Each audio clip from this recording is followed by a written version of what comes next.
I'm as big of a nerd as anybody, and one of the things that gets me really excited is new tools. And I want to show you what tools are in my toolbox when I'm going out to a school, which means probably the stuff you should have in yours.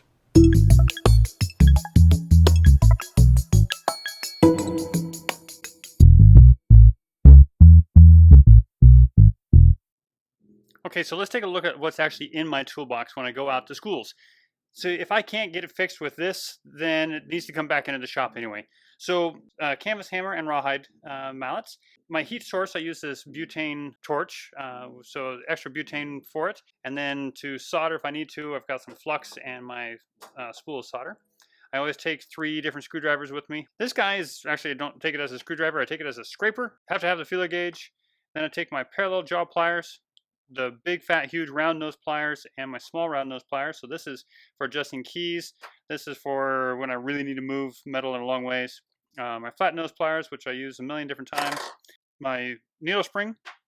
This is my my whacker. So if I need to move keys or take a dent out of something, I can use that.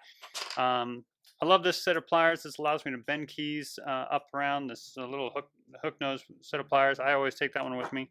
I always take my wife's toothbrush. Never take your own. Always take your spouse's toothbrush. That way, if you got dusty stuff, you can take care of that. Pad slick, and then saxophone and clarinet flute, key height adjustments and adjustment tools, so I can move pads around with this guy. 6-inch ruler to cut tenon corks with and measure with.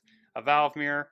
And then for woodwinds, I've got my spring hook, so I can push springs back on or grab them and pull them with these two. And then pad slick to tuck and move pads when they're hot and moving around.